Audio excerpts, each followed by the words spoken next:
നമസ്കാരം, പുതിയൊരു വീഡിയോയിലേക്ക് എല്ലാവർക്കും സ്വാഗതം. ഞാനിപ്പോൾ തിരുവനന്തപുരം സെൻട്രൽ റെയിൽവേ സ്റ്റേഷൻ്റെ റിട്ടയർ റൂമിൻ്റെ തൊട്ട് ഫ്രണ്ടിലാണുള്ളത്. ഡോർമെട്രി എടുത്തിട്ട് കഴിഞ്ഞ ദിവസം താമസിച്ചിട്ടുണ്ടായിരുന്നു. കഴിഞ്ഞ വീഡിയോയിൽ ഞാൻ അതൊക്കെ കാണിച്ചിട്ടുണ്ട്. നമ്മളിത് നേരെ വീട്ടിലേക്ക് പോവാണ്. ഏത് വണ്ടിക്ക് വെച്ചാൽ തിരുവനന്തപുരം കോഴിക്കോട് ജനശതാബ്ദി, ഒരു ഫേമസ് വണ്ടിയാണ്. നമ്മുടെ കേരളത്തിലെ ഒരു ലെജൻഡറി ട്രെയിൻ എന്നൊക്കെ വേണം നമുക്ക് പറയാം. ഈ ഒരു വണ്ടിക്ക് യാത്ര ചെയ്യണമെന്ന് വിചാരിച്ചിട്ട് കുറേ നാളായി. ഇന്നാണ് അത് സംഭവിക്കുന്നത്. നമുക്കെന്തായാലും ജനശതാബ്ദിയുടെ യാത്ര ഒന്ന് കണ്ടിട്ട് വരാം. വീഡിയോയിലേക്ക് എല്ലാവർക്കും സ്വാഗതം. സ്റ്റേഷന്റെ ഫ്രണ്ടിൽ രാവിലെ തന്നെ നല്ല തിരക്കാണല്ലോ. ഉണ്ടോ? സമയം 5:30 ആവുന്നതേ ഉള്ളൂ. എല്ലായിടത്തും തിരക്കാ. നമുക്ക് വേണ്ട കോഴിക്കോട് ജനശതാബ്ദി 4ാമത്തെ പ്ലാറ്റ്ഫോമിലുണ്ടേ. 5:55 departure time. നമുക്ക് എന്തായാലും അങ്ങോട്ടേക്ക് പോവാം. നമ്മുടെ കോഴിക്കോട് ജനശതാബ്ദിയുടെ ഏകദേശം എല്ലാ കോച്ചുകൾക്കും എന്തെങ്കിലുമൊക്കെ ആയിട്ട് പരസ്യം കാണും കേട്ടോ. ഇതിൻ്റെ പരസ്യം, ഇത് D9 കോച്ചാണ്. GKNM IOP integrated out patient centre. എന്തോ കൺസൾട്ടൻസി സർവീസിൻ്റെ എന്തോ പരസ്യമാണല്ലോ. GKNM ഹോസ്പിറ്റലിൻ്റെ പരസ്യം കേട്ടോ. ഇങ്ങനെ ഏതോ ഒരു ആഡിൽ ഞാൻ കണ്ടിട്ടുണ്ട് ഈ പേര്, GKNM ഹോസ്പിറ്റൽ. ഇത് എവിടെയാണെന്നൊന്നും എനിക്കറിയില്ല. അവരുടെ പരസ്യം പതിച്ച കോച്ചാണ് D9. ഇത് 2009 മേഡ് കോച്ചാണേ. ഇതാണ് D9 കോച്ച്. ആൾക്കാരൊക്കെ വരുന്നതേ ഉള്ളൂ. സമയം 5:30 ആയതേ ഉള്ളൂ. കുറച്ച് ആൾക്കാരൊക്കെ ഇവിടുന്ന് ഫില്ലാവും. പിന്നെ കൊല്ലം, ആലപ്പുഴ ആ ഒരു സൈഡിൽ നിന്ന് ആൾക്കാർ കയറും. എന്തായാലും ഫുള്ളായിട്ട് ഓടുന്ന വണ്ടിയാണ്. ഇതിൻ്റെ സീറ്റും കാര്യങ്ങളൊക്കെ വരുന്നത് ഇങ്ങനെയാണ്. 3x3 വരുന്നത്. നോൺ AC സെക്കൻഡ് സിറ്റിങ്ങിലൊക്കെ. നമ്മുടെ ഇപ്പോഴത്തെ കണ്ണൂർ ജനശതാബ്ദിയുടെ പോലത്തെ സീറ്റൊന്നുമല്ല, മെമു സീറ്റൊന്നുമല്ല. ഇരുന്ന് നടുപടിയെന്ന് അങ്ങനെ വലിയ പ്രശ്നം വരില്ല. എന്നാലും എനിക്ക് ഇതുപോലത്തെ ഉള്ള സീറ്റുകൾ ഇഷ്ടമല്ല. നമ്മുടെ AC ചേർക്കാത്ത സീറ്റൊക്കെ ഇല്ലേ, അതുപോലത്തെ ഒക്കെ സീറ്റ് നോൺ AC സെക്കൻഡ് സിറ്റിങ്ങിൽ കോച്ചുകളിൽ വരണം അല്ലേ. എൻ്റെ അഭിപ്രായം അതാണ്. അതൊരുമാതിരി അഭിപ്രായം പോയല്ലേ. പിന്നെ ട്രേ ടേബിളും കാര്യങ്ങളൊക്കെ ഉണ്ട് ഓരോ ഇതിൻ്റെ സീറ്റിൻ്റെ ഫ്രണ്ടിലായിട്ടും. ഉപയോഗിക്കാൻ പറ്റുന്ന തന്നെയാണ്. ഈ കാണുന്നത് നമ്മുടെ ജനശതാബ്ദിയുടെ AC ചെയർക്കാർ കോച്ചാണ്. ഇത് 2009 മേഡ് കോച്ച് തന്നെ. 3 AC ചെയർക്കാറാണ് ഇതിനുള്ളത്. C1, C2, C3. ഇപ്പം നമ്മൾ കാണുന്നത് C3 ആണ്. ഇതിൻ്റെ സീറ്റിംഗ് ലേഔട്ട് വരുന്നത് ഇങ്ങനെയാണ്. 2x3 ഇങ്ങനെ AC ചെയർക്കാറിൻ്റെ വരുന്നത്. ഇത് അത്യാവശ്യം പുഷ് ബാക്കൊക്കെ അടിച്ചിട്ട് നല്ല വൃത്തിക്ക് ഇരിക്കാൻ വേണ്ടി പറ്റുന്ന സീറ്റുകളാണ് മൊത്തം. വലിയ തണുപ്പായിട്ടില്ല. ഇപ്പോൾ കോച്ച് കൊണ്ടുവന്നിട്ടതേ ഉള്ളൂ എന്ന് തോന്നുന്നു. കോച്ചല്ല, സോറി, റേക്ക്. തണുപ്പിച്ച് കുട്ടപ്പനാക്കിക്കോളും. ഇതിലും ട്രേ ടേബിളും കാര്യങ്ങളൊക്കെ ഉണ്ട്. ഒന്നങ്ങോട്ടൊക്കെ അതെ, എല്ലാവർക്കും ഭക്ഷണമൊക്കെ കഴിക്കണമെങ്കിൽ ഉപയോഗിക്കാം. പിന്നെ ചാർജിങ് പോയിൻ്റ് ഉണ്ട്. ഞാനിപ്പോൾ കയറിയിരിക്കുന്ന ഈ കാണുന്ന കോച്ച് D3 ആണ്. എൻ്റെ D2 ആണ്. ഈ കോച്ചിലെ കണ്ടോ, ചാർജിങ് പോയിൻ്റുകൾ സീറ്റിലിരിക്കുന്നതിൻ്റെ എവിടെയും ഇല്ല. എല്ലാം സ്വിച്ചുകൾ മാത്രമേ ഉള്ളൂ. അതാണ് ഇതിൻ്റെ പ്രശ്നം. പിന്നെ ഇവിടെ ഒറ്റ ഒരെണ്ണമുണ്ട്, അല്ല 2 ഉണ്ട് കേട്ടോ. ഇത് മറ്റേ വാട്ടർ ബോട്ടിൽ കാരിയറാണ്. 2 ചാർജിങ് പോയിൻ്റുകൾ ഇവിടെ കൊടുത്തിട്ടുണ്ട് പുറകിൽ. പക്ഷേ ഫോൺ വെക്കാനായിട്ടുള്ള ഹോൾഡറുകളൊന്നുമില്ല. ഫോൺ കുത്തിയിട്ടുണ്ടെങ്കിൽ അവിടെ പിടിച്ച് നിൽക്കേണ്ടി വരും. നേരെ ടോയ്ലറ്റിൻ്റെ ഫ്രണ്ടിൽ തന്നെ. അതിൻ്റെ സ്മെല്ലടിക്കേണ്ടി വരും. പിന്നെ ഈ ഡോറിൻ്റെ അവിടെ നിൽക്കേണ്ടി വരും. അതൊക്കെ ഭയങ്കര റിസ്കി പരിപാടിയല്ലേ. വേറെ പരിപാടികളൊന്നുമില്ല, നിങ്ങൾ സഹിച്ചേ പറ്റുള്ളൂ എന്നാണ് പറയണത്. കണ്ടോ, ഒറ്റ സ്ഥലത്ത് ചാർജിങ് പോയിൻ്റുകളില്ല. പക്ഷേ AC ചേർക്കാറാണെങ്കിൽ നിങ്ങൾക്ക് ഓരോ സീറ്റിൻ്റെ അവിടെയും ചാർജിങ് പോയിൻ്റുകൾ ഉണ്ടാവും. അത് ഭയങ്കര കൺവീനിയൻ്റ് ആയിട്ടുള്ള കാര്യമാണ്. ഇപ്പോഴത്തെ കാലത്ത് ചാർജിങ് പോയിൻ്റൊന്നും ഇല്ലാതെ നടക്കില്ല. ഇപ്പോൾ പഴയ പോലെ അല്ലല്ലോ. നമ്മുടെ കോഴിക്കോട് ജനശതാബ്ദിയുടെ ഇന്നത്തെ സാരഥി അരക്കോണത്തിൻ്റെ ഒരു WP4 ആണ്. 227 26 നമ്പർ. നൈസ്. ഞാൻ വിചാരിച്ചൊരു WP7 കിട്ടുമെന്ന്. കിട്ടിയില്ല ഗൈസ്. കുഴപ്പമില്ല, ഏതായാലും നമുക്കിവിടെ എത്തിയാൽ മതിയല്ലോ അല്ലേ. ഞങ്ങപ്പുറം ഒരു WP7 കിടക്കുന്നു, ഒരു WDG4 കിടക്കുന്നു. ഇപ്പുറം കിടക്കുന്നത് നേത്രാവതിയുടെ റേക്കാണേ. Thiruvananthapuram central Lokmanya Tilak terminus. നമുക്കിനി എന്തായാലും കോച്ചിൽ പോയിട്ട് കയറാം. D2 96 വിൻഡോ സീറ്റ് എനിക്ക് കിട്ടിയത്. ഏത് സൈഡ്? ട്രാക്ക് സൈഡായ ഭാഗ്യം. നോക്കാം. എൻജിൻ്റെ അവിടെ നിന്ന് മൂന്നാമത്തെ കോച്ച് പൊസിഷനാണ് D2 വരുന്നത്. ഇത് D1. ഞാനിന്ന് യാത്ര ചെയ്യുന്ന കോച്ച് ഇതാണ്, D2. തിരുവോണം ബമ്പർ ഭാഗ്യക്കുറിയുടെ പരസ്യം ഒട്ടിച്ച ഒരു കോച്ചാണ്. നോക്കിയേ, രസമുണ്ടല്ലേ? നീലയും മഞ്ഞയായിട്ടുള്ളൊരു കളർ കോമ്പിനേഷനിലുള്ള സ്റ്റിക്കർ ഒട്ടിച്ചിട്ടുള്ളത്. 2013 മെയ്ഡ് കോച്ചാണേ. അത്യാവശ്യം കുഴപ്പമില്ല തോന്നുന്നു കണ്ടിട്ട്. ഞാനങ്ങനെ കോച്ചിലേക്ക് കയറി. ഇതാണ് കോച്ച്, നമ്മുടെ D2. കുറച്ച് ആൾക്കാരൊക്കെ ഇരിക്കുന്നുണ്ട്. എൻ്റെ സീറ്റ് വരുന്നത് ഇത് 96 വിൻഡോ സൈഡ്, ട്രാക്ക് സൈഡ് അല്ല. ഭയങ്കര മോശമായിപ്പോയി. ഈ 96 കിട്ടിയത് 101 95 ആയിരുന്നതിൽ ട്രാക്ക് സൈഡ് തന്നെ കിട്ടിയേനെ. അതങ്ങനെയാണ്. ആവശ്യമുള്ളവർക്ക് ട്രാക്ക് സൈഡ് കിട്ടില്ല, ആവശ്യമില്ലാത്തവർക്ക് വീഡിയോ ഒന്നും എടുക്കാത്തവർക്ക് അവിടെ കറക്റ്റായിട്ട് കിട്ടും. അതങ്ങനെയാണ് ഇപ്പോൾ ഈ റെയിൽവേയുടെ പോളിസി, അങ്ങനെയാണ്, പറഞ്ഞിട്ട് കാര്യമില്ല. പിന്നെ ഇവിടുത്തെ ഈ ഒരു സൈഡിൽ ചാർജിങ് പോയിന്റുകളൊന്നും കാണാനില്ല. ഇല്ലേ, അടിപൊളി. ഇവിടെ ഒന്നും കാണാനില്ല. അപ്പുറത്തെ സൈഡ് ഉണ്ടോ നോക്കാം നമുക്ക്. D2 കോച്ചിലെ ടോയ്ലറ്റാണ് നിങ്ങളിപ്പോൾ കണ്ടുകൊണ്ടിരിക്കുന്നത്. പഴയതായതുകൊണ്ടുള്ള ആ ഒരു ഇതേ ഉള്ളൂ, അല്ലെങ്കിൽ അത്യാവശ്യം നീറ്റുണ്ട്. സ്മെല്ലും കാര്യങ്ങളൊന്നുമില്ല കേട്ടോ, അത് പറയണമല്ല. ആ ഒരു ഇത്രയും വർഷം പഴക്കമില്ലേ, അതിൻ്റെ ഒരു ഇത് കാണാനുണ്ട് മൊത്തത്തിൽ. വേറെ പ്രശ്നമൊന്നുമില്ല. 1-ാം നമ്പർ പ്ലാറ്റ്ഫോമിൽ എത്തുന്നത് തിരുവനന്തപുരം സെക്കന്ദരാബാദ് ശബരിയാണ്. Sabari super fast express. കഴിഞ്ഞ ദിവസം നമ്മൾ വീഡിയോ ചെയ്ത വണ്ടി. അതിന് റോയപുരത്തിൻ്റെ ഒരു P7 ലോക്കോ. അത് കപ്ലിയുന്നേ ഉള്ളൂ, അവിടെ കൊണ്ടുവച്ചതേ ഉള്ളൂ ലോക്കോ. സമയം 5:54. 5:55 ഇവിടുന്ന് തിരുവനന്തപുരം സെൻട്രലിൽ നിന്ന് ജനശതാബ്ദി എടുക്കേണ്ട ടൈം. എടുക്കുമോ നോക്കാം. എങ്ങനെയുണ്ട് പങ്ക്ച്വാലിറ്റി എന്ന് അറിയണമല്ലോ.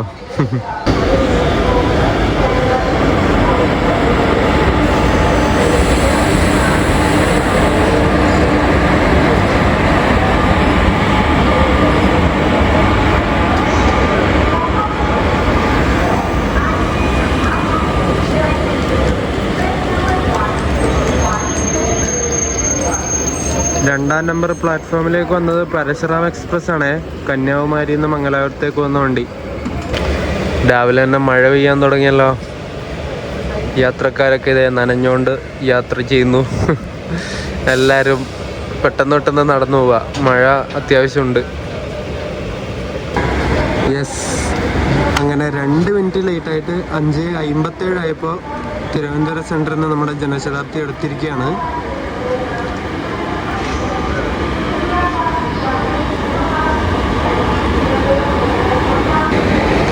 വിജയവാഡ ലോക്കോ ഷെഡിൻ്റെ ഒരു P4 ആണ് പരശുറാമിൻ്റെ ലോക്കോ. 223-42 നമ്പർ.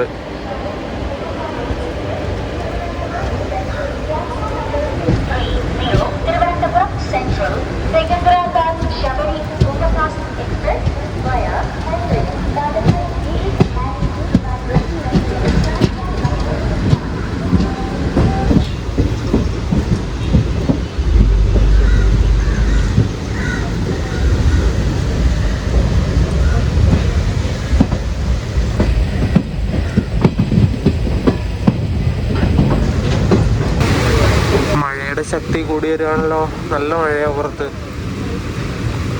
ഇനി എന്തെങ്കിലും വെളിച്ചം വരട്ടെ അല്ലേ, എന്നിട്ട് നമുക്ക് ഷൂട്ട് ചെയ്യാം.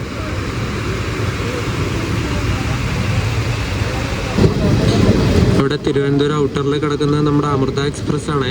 രാമേശ്വരത്ത് നിന്ന് ട്രിവാൻഡ്രത്തേക്ക് വരുന്ന വണ്ടി. ഇന്ന് 1 മണിക്കൂറിന് മേലെ ലേറ്റാ. എന്നിട്ട് ഇവിടെ ഔട്ടറിൽ കിടക്കുക. താമ്പരം, രാമേശ്വരം, തിരുവനന്തപുരം, അങ്ങനെ ഇതിൻ്റെ ബോർഡ് കാണാം. നമ്മുടെ ബോട്ട് മെയിലായിട്ട് ഇപ്പോൾ റൈഡ് ഷെയറിംഗ് ഇല്ലേ അമൃത എക്സ്പ്രസ്സിന്. ബോട്ട് മെയിൽ ഇപ്പോൾ താമ്പരം വരെ ഓടുന്നുള്ളൂ. ചെന്നൈ എഗ്മോറിൽ പ്ലാറ്റ്ഫോമിൻ്റെ പണിയും കാര്യങ്ങളൊക്കെ നടക്കുന്നതുകൊണ്ട് ഇപ്പോൾ കുറച്ച് കാലത്തേക്ക് താമ്പരം വരെ മാത്രമേ ഓടുന്നുള്ളൂ ബോട്ട് മെയിൽ. അതുകൊണ്ടാണ് ഇങ്ങനെ ബോർഡ് കൊടുത്തിട്ടുള്ളത്.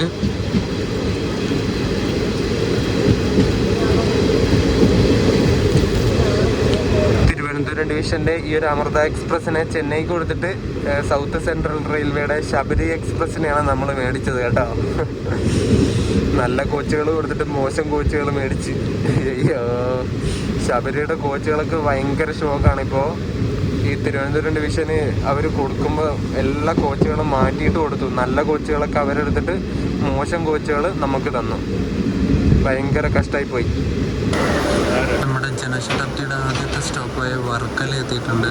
വർക്കല ശിവഗിരി. ഇവിടെ കുറേ ആൾക്കാർ കയറാനുണ്ട്. വർക്കലയിൽ നിന്ന് നമ്മൾ ഡിപ്പാർട്ടായി. ഇനി അടുത്ത സ്റ്റോപ്പ് കൊല്ലം ജംഗ്ഷനിലാണ് വരുന്നത്.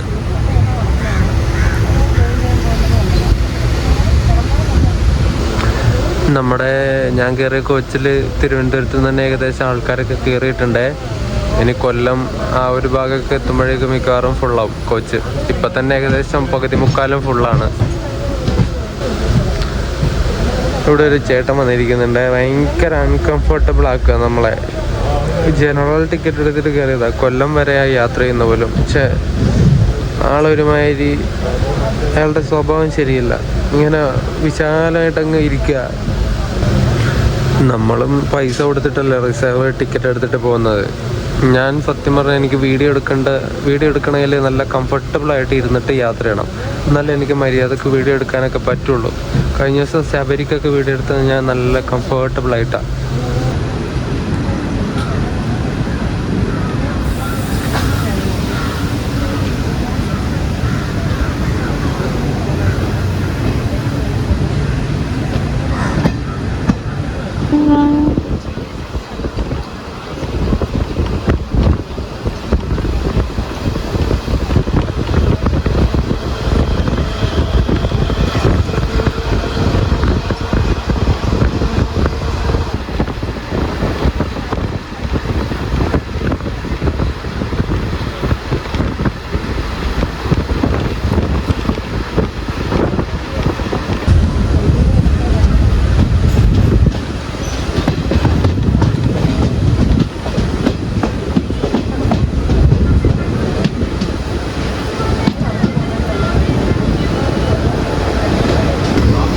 ജനശതാബ്ദിയുടെ അടുത്ത സ്റ്റേഷനായ കൊല്ലം ജംഗ്ഷനിൽ കയറിയിട്ടുണ്ട്.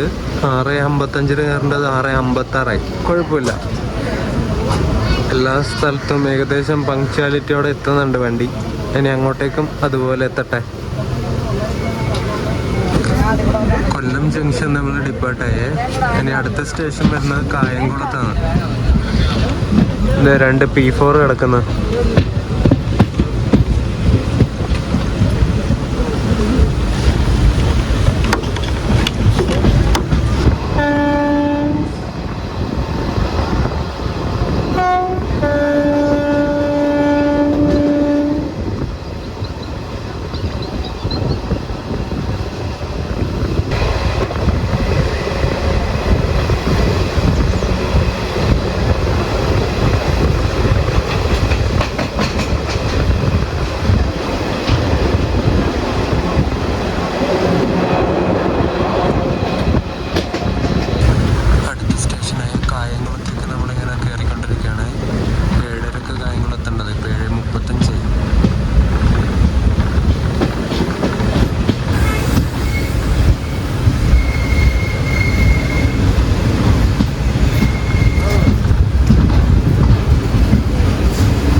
TSR എന്നാണ്, തിരുവനന്തപുരം സെൻട്രൽ കോഴിക്കോട് ജനശതാബ്ദി എക്സ്പ്രസ്. ഇത് ഡെയിലി തിരുവനന്തപുരം സെൻട്രലിൽ നിന്ന് രാവിലെ 5:55 എടുത്തിട്ട് കോഴിക്കോട് ഉച്ചക്ക് 1 മണിയാകുന്ന സമയത്തെത്തും. ഏകദേശം 400 കിലോമീറ്റർ സഞ്ചരിക്കാനായിട്ട് 7 മണിക്കൂറും 5 മിനിറ്റുമാണ് ഈ വണ്ടി എടുക്കുന്നത്. തിരുവനന്തപുരത്ത് നിന്നും കോഴിക്കോട് വരെ ഈ വണ്ടിക്കാകെ 10 സ്റ്റേഷനുകളിലാണ് സ്റ്റോപ്പ് ഉള്ളത്. കേരളത്തിൽ ട്രിവാൻഡ്രം തൊട്ട് കോഴിക്കോട് വരെയുള്ള ട്രെയിൻ സർവീസ് എടുത്ത് നോക്കുകയാണെങ്കിൽ രണ്ടാമത്തെ ഏറ്റവും വേഗതയേറിയ ട്രെയിൻ ഈ ഒരു കോഴിക്കോട് ജനശതാബ്ദിയാണ്.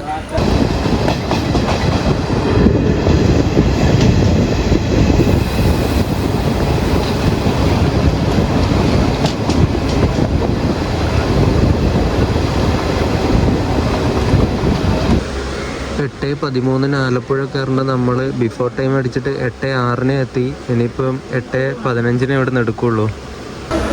കേരളത്തിലെ ഏറ്റവും പ്രയോറിറ്റി കിട്ടുന്ന ട്രെയിനുകളിൽ പ്രധാനപ്പെട്ട ഒരെണ്ണമാണ് നമ്മളിപ്പോൾ പോകുന്ന ഈ ഒരു കോഴിക്കോട് ജനശതാബ്ദി.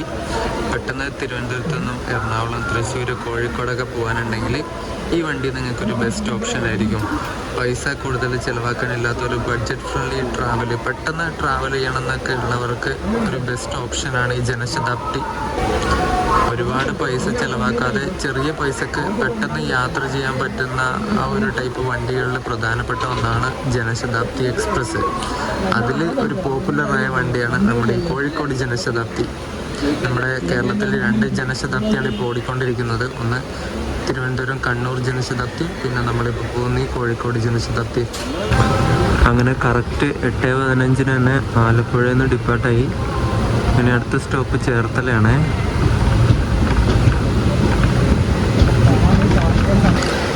കേരളത്തിലെ 2 ജനശതാബ്ദികളിൽ കണ്ണൂർ ജനശതാബ്ദി കോട്ടയം വഴി പോകുന്നതുകൊണ്ട് തന്നെ നമ്മൾ ഈ വണ്ടിയേക്കാളും 1 മണിക്കൂർ കൂടുതൽ എടുത്തിട്ടാണ് കോഴിക്കോട് എത്തുന്നത്. തിരുവനന്തപുരത്ത് നിന്ന് കോഴിക്കോട് വരെയുള്ള ഇത് നോക്കുവാണെങ്കിൽ ഈ വണ്ടി 1 മണിക്കൂർ കുറവ് സമയം എടുക്കാനുള്ള കാരണം എന്താണെന്ന് വെച്ചാൽ ആലപ്പുഴ വഴി വരുന്നതുകൊണ്ടാണ്.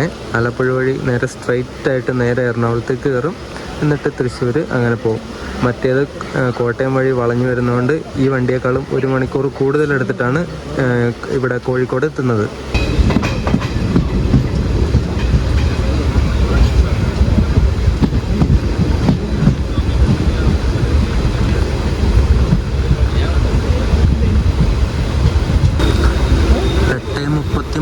ചേർത്തല ഓൺ ടൈമിന് തന്നെ നമ്മൾ കയറിയിരിക്കുകയാണ്. അടിപൊളി. ആലപ്പുഴ വഴി എറണാകുളത്തേക്ക് പോകണം എന്നുള്ളത് ഒരു വാശിയായിരുന്നു. കാരണം നമ്മൾ കേരള ഓൺ ട്രാക്ക് ചെയ്യുന്ന സമയത്ത് കായംകുളത്ത് നിന്ന് ആലപ്പുഴ വഴി എറണാകുളത്തേക്ക് നേത്രാവതി എക്സ്പ്രസ്സിന് പോകുമ്പോൾ അതിന് ഭയങ്കര തിരക്കായിരുന്നു. ജനറലിന് കയറിയിട്ടാണ് പോയത്. അതുകൊണ്ട് മര്യാദക്ക് ആ വീഡിയോ ഒന്നും എടുക്കാൻ വേണ്ടി പറ്റിയിരുന്നില്ല. അതിന് വോയിസ് ഓവർ ഞാൻ കൊടുത്തു തന്നിട്ട് അപ്പോഴേ വിചാരിച്ചതാണ് ഇതിലൂടെ ഒരു പകൽ സമയത്തൊരു യാത്ര നടത്തണമെന്ന്.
പഠിച്ചുകൊണ്ടിരിക്കുകയാണ് നമ്മൾ.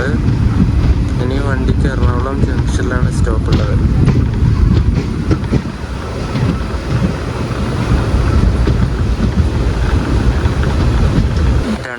2002-ലാണ് ഈ വണ്ടി സർവീസ് തുടങ്ങിയത്. ഈ ജനശതാബ്ദി സർവീസ് തുടങ്ങിയ സമയത്ത് തിരുവനന്തപുരത്ത് നിന്നും എറണാകുളം വരെയാണ് ഓടിക്കൊണ്ടിരുന്നത്. പിന്നീട് 2009 എറണാകുളത്ത് നിന്ന് നേരെ കോഴിക്കോട് വരെ എക്സ്റ്റെൻഡ് ആക്കി. അതിനുശേഷമാണ് തിരുവനന്തപുരം കോഴിക്കോട് ജനശതാബ്ദിയായിട്ട് ഓടാൻ വേണ്ടി തുടങ്ങിയത്. നമ്മളിവിടെ തുറവൂര് പിടിച്ചിട്ടിരിക്കുകയാണ്. എറണാകുളത്ത് നിന്ന് ആലപ്പുഴയിലേക്ക് വരുന്നൊരു മെമു ഉണ്ട്. അതിവിടെ 7 പിന്നെ എത്തി. ഇനി അത് ക്രോസ് ചെയ്യാൻ വേണ്ടിയിട്ടായിരിക്കണം തോന്നുന്നു നമ്മളിവിടെ പിടിച്ചിട്ടിരിക്കുക.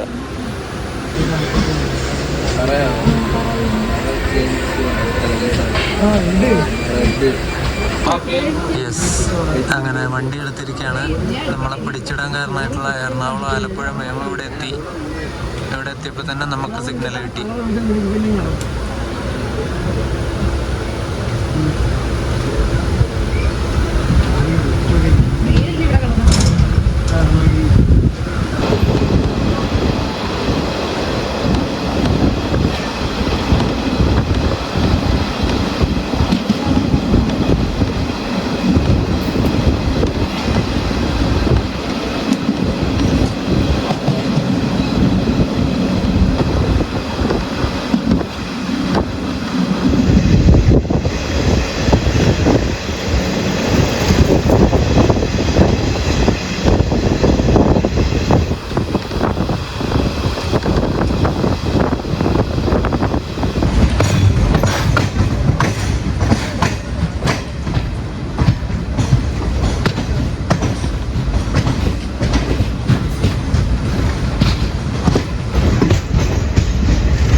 നമ്മളങ്ങനെ എറണാകുളം ജംഗ്ഷൻ റെയിൽവേ സ്റ്റേഷനിലെത്തി. 9:12 ഇവിടെ കയറേണ്ടത് 9:30 എത്തി. അത് മറ്റേ മെമോ വരാൻ വേണ്ടിയിട്ട് കുറച്ച് നേരം പിടിച്ചിട്ടില്ല, അതാ ഡിലേ വന്നത്. കുഴപ്പമില്ല, ഇവിടെ ഒരു സെറ്റ് ആൾക്കാർ ഇറങ്ങി, ഇനി കുറേ സെറ്റ് ആൾക്കാർ കയറും. അങ്ങനെ എറണാകുളം ജംഗ്ഷൻ നമ്മുടെ വണ്ടി ഡിപ്പാർട്ടായി. ഇനി അടുത്ത സ്റ്റോപ്പ് വരുന്നത് ആലുവയാണേ.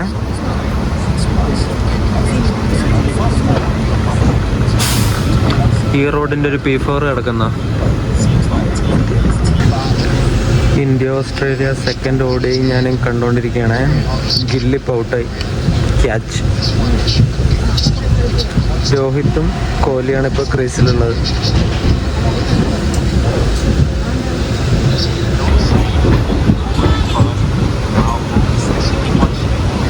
എറണാകുളം KSRTC ബസ് സ്റ്റാൻഡ് കണ്ടോ? എത്രയാ ആനവണ്ടികളല്ലേ, എനിക്ക് ഭയങ്കര ഇഷ്ടമാണ്.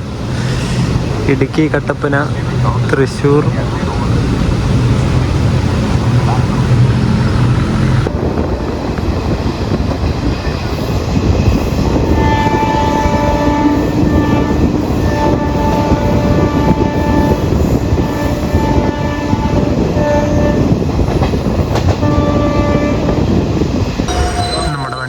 അടുത്ത സ്റ്റേഷനായ ആലുവയിലെത്തിയിട്ടുണ്ട്. പിന്നെ ആലുവ കഴിഞ്ഞാൽ പിന്നെ തൃശ്ശൂർ, ഷൊർണൂർ, തിരൂര്, അത് കഴിഞ്ഞ് നേരെ കോഴിക്കോട്. ഇത്രേ സ്റ്റോപ്പുള്ളൂ.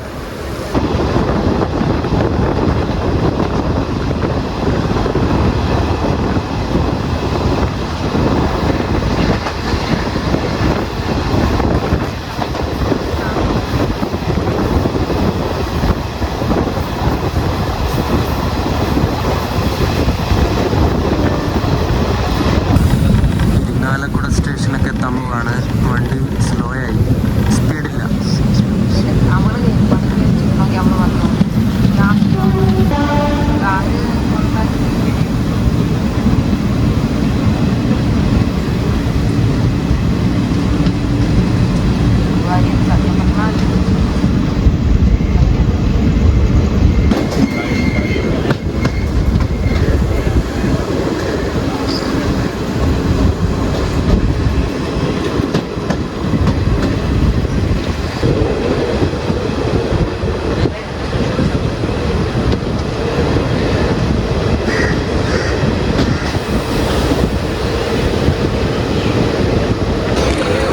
Busiest railway station of Kerala in terms of train traffic. ട്രെയിനുകൾ ഏറ്റവും കൂടുതൽ അങ്ങോട്ടും ഇങ്ങോട്ടും നീങ്ങുന്ന കേരളത്തിലെ ഏറ്റവും ബിസിയസ്റ്റ് ആയിട്ടുള്ള റെയിൽവേ സ്റ്റേഷനാണ് നമ്മുടെ തൃശ്ശൂർ. ആ തൃശ്ശൂർ എത്തിയിരിക്കുകയാണ്. ഇവിടുന്ന് കുറച്ച് ആൾക്കാർ ഇറങ്ങിയിട്ട് കുറച്ച് ആൾക്കാർ കയറുകയും ചെയ്തു. ഇനിയിപ്പോൾ അടുത്ത സ്റ്റോപ്പ് നമുക്ക് വരുന്നത് ഷൊർണൂർ ജംഗ്ഷനാണ്. സമയം 10:47 തൃശ്ശൂരിന് ഡിപ്പാർട്ടായി.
വണ്ടിയിൽ നിന്ന് കുറേ പേര് ഇറങ്ങിപ്പോയി. ഇനി എന്തായാലും ആൾക്കാർ കയറൊന്നുമില്ല.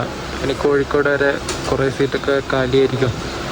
ഇനി ഇവിടുന്ന് ഷൊർണൂരിൽ നിന്ന് 11:28 നമ്മുടെ വണ്ടി എടുക്കുള്ളൂ. അങ്ങനെ ഷൊർണൂരിൽ നിന്ന് ഡിപ്പാർട്ടായിരിക്കുകയാണ്.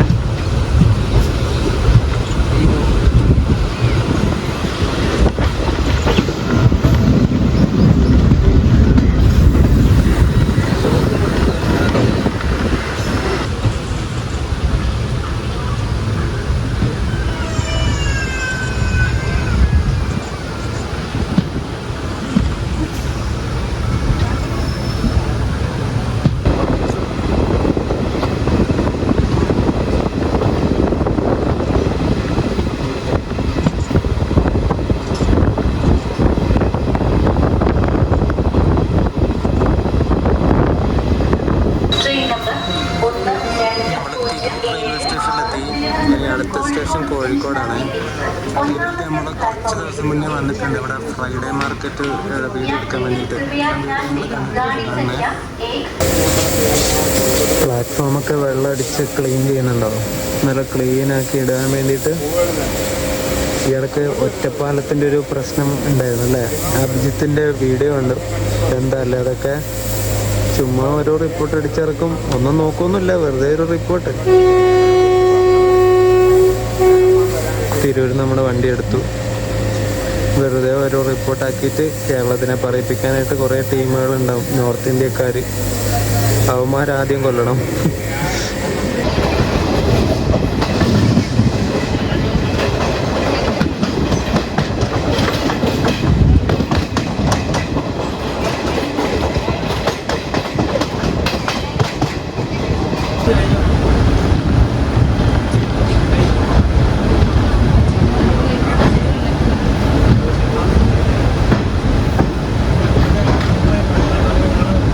അങ്ങനെ 1 മണിക്ക് കോഴിക്കോട് റെയിൽവേ സ്റ്റേഷനിൽ കയറേണ്ട ഈ ഒരു ജനശതാബ്ദി 12:45 ആയപ്പോഴേ ഇവിടെ കോഴിക്കോട് എത്തിച്ചു. ഫുള്ള് എവിടെയും പിടിച്ചിട്ടില്ല. ഔട്ടറിലോ എവിടെയോ ഒന്നും പിടിച്ചില്ല. കറക്റ്റ് റണ്ണിങ്, കറക്റ്റ് ടൈമല്ല 15 മിനിറ്റ് ബിഫോർ ടൈം അടിച്ചിട്ട് ഇവിടെ കോഴിക്കോട് കയറ്റി.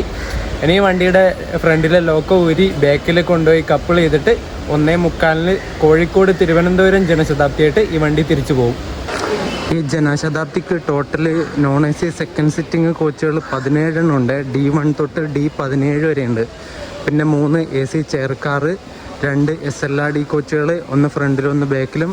ബാക്കിൽ SLRDയുടെ തൊട്ട് പുറകിലായിട്ടൊരു DE, അതായത് non AC second sitting extra coach കൊടുത്തിട്ടുണ്ട്, DE1 എന്ന് പറഞ്ഞിട്ട്. നമ്മളെ കോഴിക്കോട് എത്തിച്ച ലോക്കോ ഇത് റിവേഴ്സ് അടിച്ചിട്ട് ബാക്ക് സൈഡിൽ കൊണ്ടുപോയി കപ്പിൾ ചെയ്യാൻ വേണ്ടി പോവാണ്.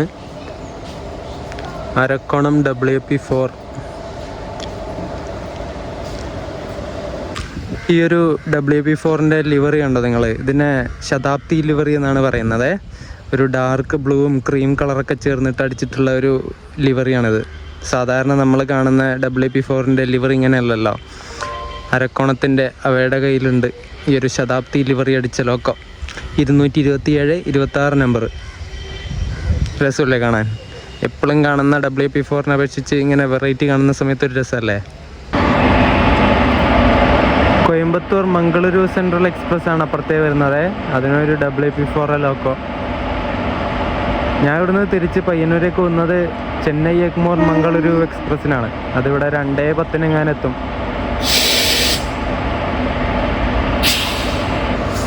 ഇതാ അവിടെ കാണുന്ന പുള്ളി ലോക്കോടെ ഒക്കെ ഫോട്ടോ എടുക്കുന്നുണ്ടോ? ആ പഴയ ക്യാമറ വെച്ചിട്ട്. അടിപൊളി. റെയിൽ ഫാൻ ആയിരിക്കും അല്ലേ? പുള്ളി മലയാളിയാണോ എന്ന് അറിയില്ല, ഒരു ഡൗട്ടുണ്ട്. അപ്പോൾ കോഴിക്കോട് ജനശതാബ്ദിയുടെ വീഡിയോ ഞാൻ ഇവിടെ വെച്ച് അവസാനിപ്പിക്കുകയാണ്. ഇനി ഇവിടുന്ന് പയ്യന്നൂരിലേക്ക് വന്ന വീഡിയോ എന്തായാലും എടുക്കണില്ല, കുറച്ചല്ലേ ഉള്ളൂ, ഒരു 2 മണിക്കൂറൊക്കെ ഉള്ളൂ. എന്തായാലും ഈ വീഡിയോ ഇവിടെ വെച്ച് അവസാനിപ്പിക്കാം. അപ്പോൾ വീഡിയോ ഇഷ്ടപ്പെട്ട വീഡിയോ ലൈക്ക് ചെയ്യുക, ചാനൽ സബ്സ്ക്രൈബ് ചെയ്യുക, എപ്പോഴും പറയുന്നതാണ്. അപ്പോൾ അടുത്തൊരു വീഡിയോ ആയിട്ട് കാണാം. അതുവരേക്കും എല്ലാവർക്കും ബൈ ബൈ.